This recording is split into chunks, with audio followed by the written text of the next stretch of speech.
And we are live. Welcome back. This is episode number 30 of Calibrated with Scott. I'm Scott, of course. Just some housekeeping real fast. We got a lot of guests coming up over the next couple weeks. I've really booked it pretty solidly through. So make sure you guys subscribe and follow me on the different platforms that I use, Twitter and Telegram. I'm active on both. And yeah, make sure you subscribe to the YouTube. Like I said, we have some star-studded, a star-studded lineup here. So it's going to be worth you subscribing so you get the notification, or following one of my other social medias so that you can get updates on when these podcasts come out, or both. The easiest way you can support me is by subscribing to my YouTube. I'm trying to get that to a position to be monetized so I can start doing this more full time. Right now it's just a hobby, and I would like to make it more of my job. So that's the goal. And I appreciate everybody who's listening. But let's get right into it. We have a lot to talk about. There has been a number of major news events that I would say, not so much on the battlefield, but in terms of the happenings around the SMO in Ukraine and the Ukraine conflict. There's a lot going on. So let's just hop into it. The first thing I wanted to touch on is we got a statement from John Kirby, and he gave us an estimate of Russian casualties in the area of Bakhmut since December. The numbers that he gave are 20,000 KIA and 100,000 total casualties. So 80,000 wounded in action, giving a 4-to-1 ratio of wounded to killed.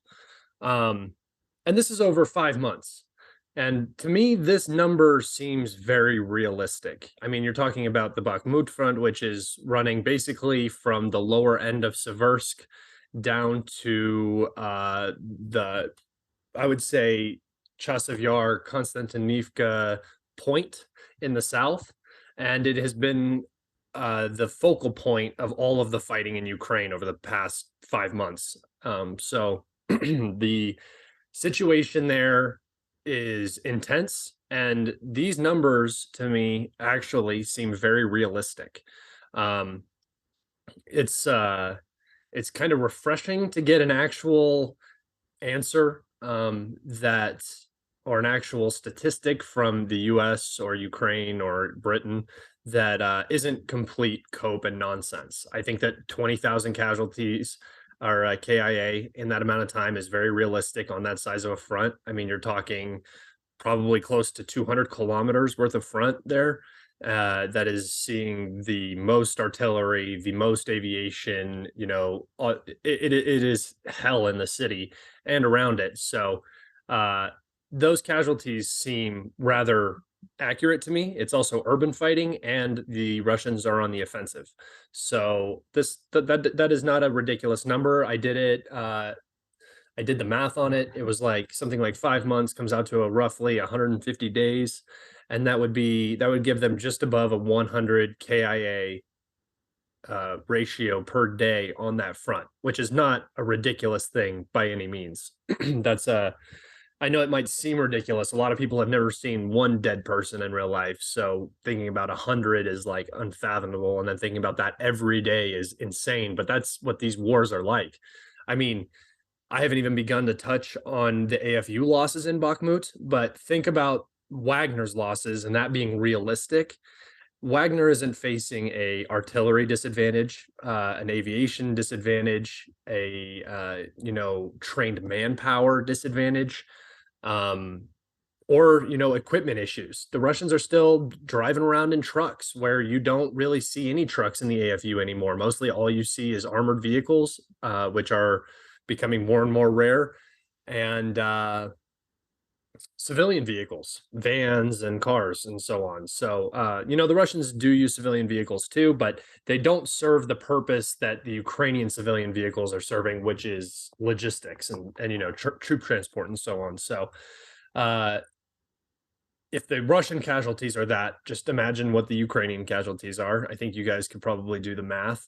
Prigozhin came out and said that, a couple months ago that the Ukrainians had suffered around 38,000 KIA since, I think, November, the start of November, which is only 2 additional months.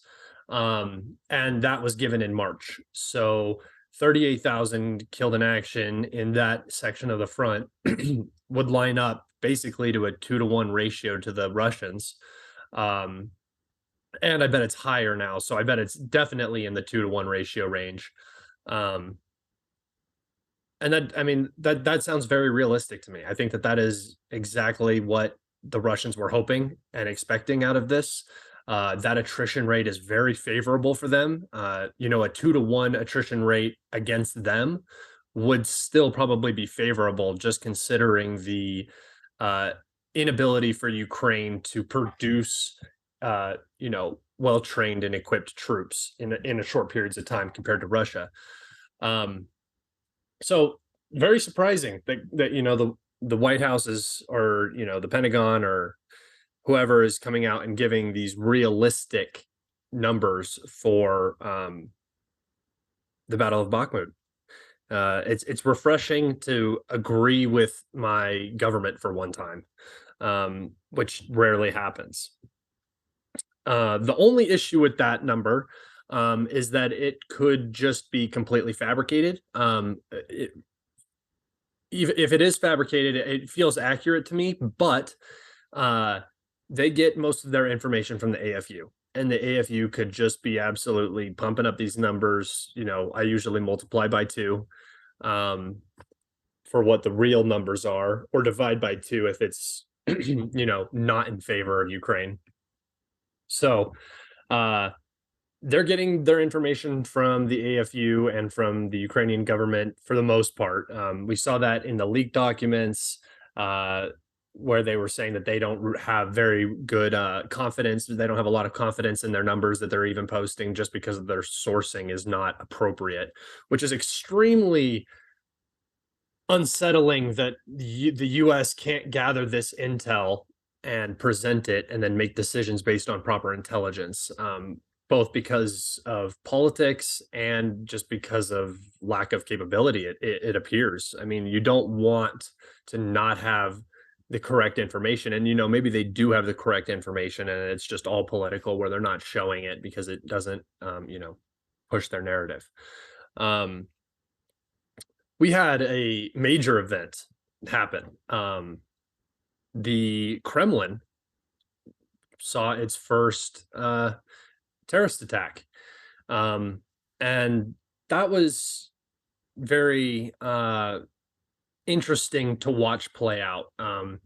I wasn't really concerned. I watched what happened. It was a little, Ali Express drone that anybody could have bought, could have been launched from anywhere, flew in very low to avoid AD and radar detection, basically at the height of the buildings.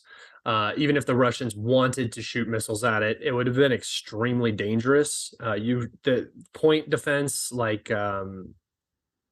Pantsir and stuff like that, should be able to deal with it. But even then, the damage that a small, slow-moving drone like that can cause is much less than the damage that, like, say, a missile or something of that nature could cause, or a larger drone. And so it might not have been, and they might not have deemed it necessary to shoot this down. And they were probably under the assumption that their electronic warfare would do more. Well, I mean, which it did. It did reportedly bring down one drone before it reached the Kremlin, and then the second one seemed to fly to its target, which looks like the flag, and take it out. This is a huge deal. I mean, this is an attack on the Kremlin. Ukraine has been under Russian missile attack for how long, and government buildings have still been yet to be hit. I mean, there is a definite precedent that the Russians were setting with the way that they are, flexing in this conflict. They're not forcing the Ukrainians into a position where they have to do crazy stuff. They're offering negotiations, they're offering ways out, and the Ukrainians just keep turning that down. And the Ukrainian government keeps turning that down and siding with the West, who has none of Ukraine's interests in mind. So this drone attack was a complete mistake. It it it it, it I'm putting the guilt on the Ukrainian government. The timing was incredible. They've been talking about hitting the Kremlin, messing up the May 9th parade, Victory Day parade. They've been going on about this forever. They've been using drones all over the country. They claim responsibility for multiple attacks, but then this time they said it wasn't them. Seems like you caught a little kid doing something that they weren't supposed to do, and they knew they weren't supposed to do it, and then they try to get out of it just by saying it wasn't them. They got the paint all over their hands, so it was them, and they're just lying to you. uh, a lot of the pro-Ukrainian crowd is trying to claim that it was a false flag. I talked about this ad nauseum in a space on Twitter, which I've really been enjoying spaces on Twitter. If you guys are listening, you should come check those out. They're very interesting. You get a lot of different perspectives, and there's some good debate and back and forth, and you just get different ideas, and it's a good place. But in this space, I was talking about the possibility of a false flag, and it just doesn't add up to me at all. First off, this level of false flag it is a casus belli for sure. So I understand why people might be saying, "Oh, the Russians did this to give them an excuse." I would like to turn everybody's attention to a couple of events that have happened so far in this conflict. We had the Kerch Bridge bombing. That's a casus belli. You don't need an excuse after that. We have the Engels Air Force Base attack. That is basically a missile strike. I mean, they call it, it's a drone, but it's a jet powered drone that is basically just acting as a missile, that struck a strategic nuclear Air Force base deep in the heart of Russia. That is the most casus belli event you would ever see. I mean, that is a direct attack on the nuclear triad of a country. So it's a very big deal. And there was no response from that. I mean, there was condemnation, and so on, but Putin chose and has chosen to continuously play the statesman, not reacting, not letting Ukraine force Putin's hand, or the Russians' hand. It'll come in time, and they'll never forget that. That is kind of the attitude that the Russians have had this whole conflict. We also saw Daria Dugin get killed by a Ukrainian-sponsored terror attack in a car bombing in Moscow. That right there, an attack on Russian soil sponsored by a foreign government, and killing Russian citizens, casus belli. There's your false flag, or not a false flag, just a flag. You can do whatever you want. And the reason why Putin has so much support right now is because everybody's seen these events. One more, the St. Petersburg bombing. They took a explosive into a cafe in St. Petersburg to take out a war reporter, and there were civilians that were injured. The whole thing is just a hot mess. Casus belli right there. There's another flag that Putin has that he'd never ever. So to say that he needs a false flag is just completely ridiculous.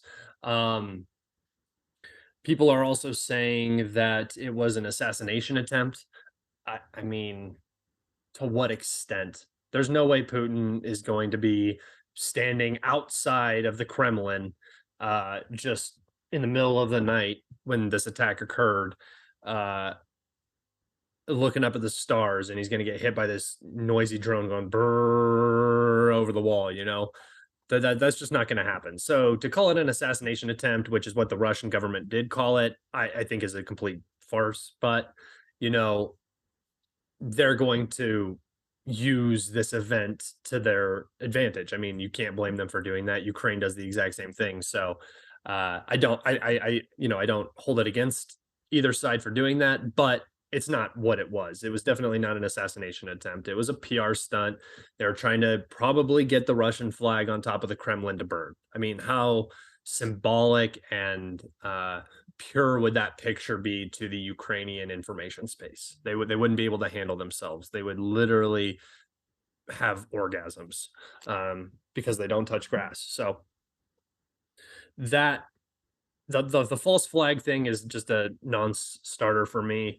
I think it was just a Ukrainian attempt to distract from the situation in Bakhmut, to distract from the possible upcoming offensive that might not go as well as planned or hoped, and a possible way to escalate the conflict and get further support and possibly involvement from NATO, which is exactly how you would do it. If you had very little means of creating a situation where NATO would have to get involved in this war, and one of those means is to fly a small drone filled with explosives into the Kremlin, and you do that, I mean, you can't not expect escalation.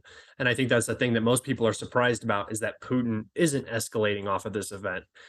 He has all of the means, he has all of the support to do so. I mean, the Russian information space right now is just bloodthirsty. I've never heard people so upset. Everybody's getting antsy waiting for this offensive. People are waiting for Bakhmut to wrap up. People are just waiting right now. And so every little thing is amplified, every little thing is exaggerated, and usually taken out of proper perspective. And it makes me very happy that there are people who are in charge of militaries and politics that are not people on Twitter and Telegram, because man, have I read some stupid fucking takes over the past couple days. It's been definitely tough reading some of that. Some people have really good takes, but there are a lot of really, really, really bad takes. And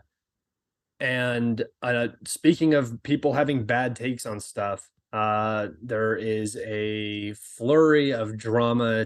It's basically soap opera drama to me, and that is the Prigozhin infighting, shell shortage, so on and so forth. Prigozhin came out yesterday, I believe, with a video, and he's very flustered and animated, and he's yelling and cussing at the camera and talking about how Grosimo and other leaders in the MOD are traitors, and how they're going to be held responsible for the deaths of Wagner and infantry because they're denying the proper number of shells to Wagner, and so on and so forth. And he had dead bodies around him, which definitely adds dramatic effect. Dead bodies of Wagner, and people just took this and ran. I mean, I've never seen both sides agree on something and get so angry about a situation that they have no information on. You have a few statements from a few people, multiple statements denying said statements, and providing alternatives, saying that Wagner is getting enough shells and that there is no shortage. And you look at the combat zone and you don't really see evidence of a shortage. Wagner's making progress. Wagner is firing artillery all day and night. Any video you hear is just shells landing in the city. And that doesn't necessarily mean that they don't have a shell shortage, because there can be a lot of noise and there's not a lot of shells. But the Ukrainian side isn't talking about Wagner slowing down their artillery at all. We did get reports from both sides that the Ukrainians had slowed down their artillery to conserve it, because they were already running low and they were firing a high rate, so they had to slow down their fire rate to conserve ammo for this upcoming offensive, which now appears to be done, the conservation of ammo. and the Ukrainians have begun firing a lot more rounds, which means a lot more casualties. So there's it's just very fluid and dynamic right now, and to say that something is absolute and true is in war, first off, is a complete joke. In this war is is hysterical to even mention. But Prigozhin released another statement saying that Wagner's going to be pulling out of Bakhmut around the 10th of May. And I just wanted to lay this out because this is something I've been thinking about extensively. The Ukrainians are about to go on the offensive somewhere. They're trying to. I don't know if they have a absolute plan set. I imagine they probably do. I bet the Russians know something of that plan, and I bet they're trying to interrupt it. The Ukrainians have an unhealthy obsession with Bakhmut. The city has become a entirely over symbolic town that they just won't retreat from. They're holding it at all costs. It seems to be that they have made it their Stalingrad from a Russian perspective, where they're going to hold, they're going to hold, they're going to hold. The tide of the battle is going to turn, and then that's going to be the jump off point for the victory, right? And I think that the Russians and Wagner and everybody they're just playing on that. They're just creating enough hope that the friction is going to be so much that there's going to be some kind of collapse or opportunity for the Ukrainians to seize, that they refuse to let the city go. I think it's working. The Ukrainians know exactly how many shells are falling, so it's not a secret whether they think that, or it's not really a psyop against them in terms of their ability to count the number of shells that land in the city at any given time and understand that Wagner doesn't have a shell shortage.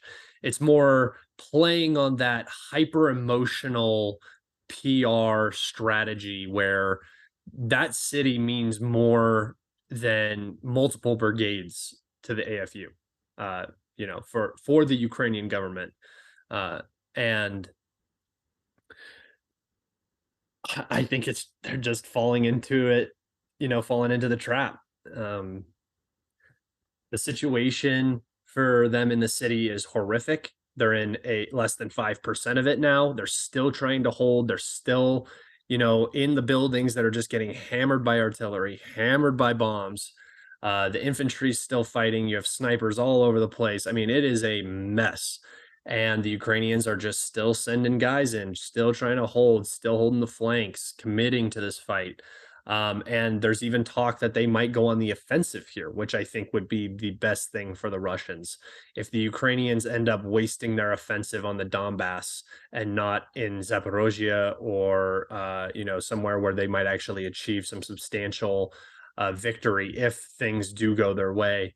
I think they're just going to get bogged down in the Donbass, and it's going to be very difficult for them to do what they need to do to win in a timely manner, and the Russians will be able to fight that off. So if the Russians and Prigozhin can bait the AFU to staying in the city and committing more, why not?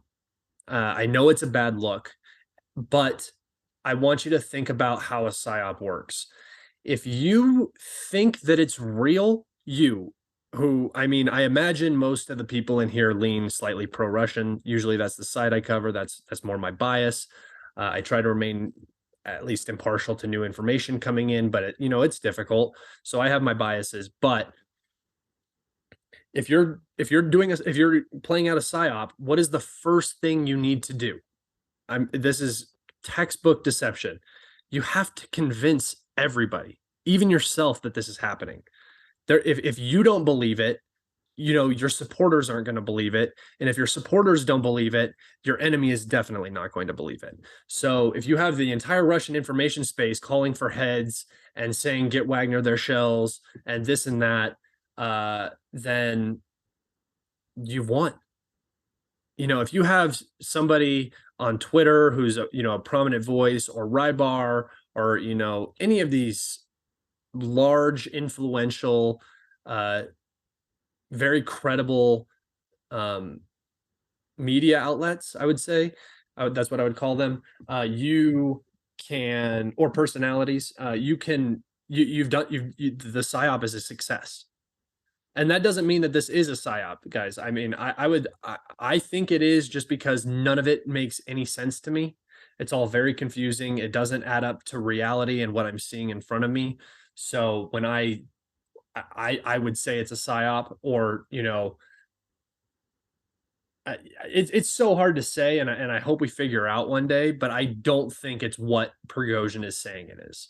It just doesn't seem to resemble reality, unless he's completely detached from the military world and all he is a businessman and an entrepreneur, and he thinks his business is being hurt by this conflict. Then maybe, but you know, his business is directly aligned with the MOD. The only reason that they go to Africa is on request, because of Russian interests in Africa or in the Middle East. These countries request this PMC service as an extension of the Russian government. So for him to come out and be saying that they're traitors and this and that, it just doesn't line up with reality to me.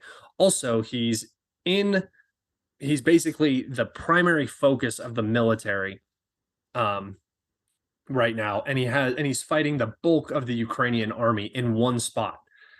Even if the Russians were using him as meat grinding and sending those guys in because they weren't, you know, Russia proper regulars, Russian regulars, then maybe you could make that argument. But they're receiving the proper shells, because if the guns keep firing, the Ukrainians keep losing. Even if Wagner's losing, the Russian state is winning. So I don't believe in the shell shortage, or the shell restrictions based on you know, politics in the upper echelons of the government. It doesn't make any sense to me. And you know, maybe I'm wrong. I'll keep looking at it, and I'll keep being critical of even my own perspectives, but I just don't see it. About the pullout date, May 10th. If Prigozhin pulls out, that makes perfect sense. I mean, how long has Wagner been fighting in these urban environments? They are probably pretty chewed up at this point. I mean, they've been fighting a lot. So this seems like the time to rotate. The city's basically captured. You know, before the Ukrainians maybe go on an offensive, rotate out. But here's another thing which makes me think it's a psyop. Why are you telling your enemy that you don't have shells, you don't trust the Russian government, and that you're pulling out of the city on a specific date, which is a huge force rotation in one of the hottest and most intensely contested areas of the front? You don't do that. That makes no sense. Once again, there is no logic behind these statements, and I think all they are doing is clouding the water so that mistakes are made. And I think it's probably going to work, because everybody's sold on it. And this, you know, and this is not to say that there isn't political infighting. There always is. I mean, Stalin was dealing with it during the Battle of Stalingrad. So this is not some unheard of thing. And I totally believe it's going on. I just don't think it would be public like this, because it doesn't serve to benefit anybody, especially Prigozhin. Prigozhin will lose big if all of this is true and real, and he's been actually calling these people out. He will be the big loser at the end of the day. So I don't see a businessman making that business decision. It just doesn't make any sense to me. And then the last thing that I wanted to talk about is the Crimean oil, the Crimean strikes and the southern Russia strikes, just across from the Crimean Peninsula. The Ukrainians seem to be heavily increasing both artillery shelling along the front line, the entire front line, as I said earlier, and their deep drone strikes. They've been sending a lot more drones to very specific targets, and they are targeting oil infrastructure of the Russians in Crimea and across the Crimean Bridge. I don't know if this is to they're trying to disable the Black Sea Fleet. I don't know if they're just trying to create a lot of issues, so there's a lot of noise when the offensive starts, and it's more fires to put out, both figuratively and literally, because when these places get hit, they explode. Um, but it has been, in my personal opinion, overblown. I mean, Russia's a gas station with nukes, according to everybody in the West. You think the one thing that they'll be able to do is probably run some sort of oil logistics or fuel logistics, and be able to fix damaged fuel storage facilities and terminals in a timely manner. I mean, it's what they do, right? It's their main export, and they have the talent, and they have the industry for it. So these strikes feel like pinprick attacks that are targeting very flammable objects that burn very bright and could create fear in Crimea. You see these huge columns of black smoke coming out of these storage tanks, and you think, oh my God, it's the end of the world. But really, it's just one big thing of fuel burning. That is one sign that that the offensive is now starting. I think we're in the preparation phase, where the staging is now mostly complete, and the artillery shelling has begun, and they're going to start moving the units up to their go points. And then there might be some choreographed event that will start the whole thing, or it might just be in the middle of the night. They just try to push through a line. But we're all just waiting to see what's coming. Probing attacks have also increased along the entire front line, which is a good sign that this is coming. The rhetoric has changed. Specific leaders of different oblasts, like I think it's Vitaly Kim in Nikolaev. He said, he just released a statement today saying, don't take pictures of troop movements and accumulations and equipment, because the Ukrainians are moving a lot of stuff around. They're getting ready for the offensive. And him saying that is also probably a psyop, because, it forces the Russians to look at a place where the offensive likely is not coming from in the beginning. And the final thing that really points to an offensive coming, other than statements and what we're openly being told, which I think is also ridiculous that it's being telegraphed in such a way, is that the weather is improving. It's becoming more sunny. The rain is becoming less and less. The ground is going to start hardening here soon, and it will be go time for the Ukrainians if they have a go time. It will be soon. I do think both sides are kind of waiting and hoping that the other side goes on the offensive first, because I think whoever goes on the offensive first is going to be at a major disadvantage. But the Russians have time and the Ukrainians don't. I think that's the only difference. So all the Russians have to do is be patient and wait for the Ukrainians to start, and then they can react. And then after they react, and after the situation is under control, the whole board opens up. And I think that's what we're going to see over the next couple months. Tune in tomorrow. Brian Beletic will be on tomorrow. It's the 5th right now. I don't know when this podcast will be up, whenever my producer can get to editing it. But Brian Beletic will be on, and we have some very big guests coming up over the next couple of weeks. I don't want to announce them right now, because they are, things happen and podcasts get canceled. So I'll announce them when I can, and when it's recorded. But definitely people you've heard of, definitely channels you like, and yeah, I'm looking forward to putting out some good content for everybody. I appreciate you all listening. Subscribe to my YouTube, follow me on Telegram and Twitter, and please join me next time. Thanks, everybody.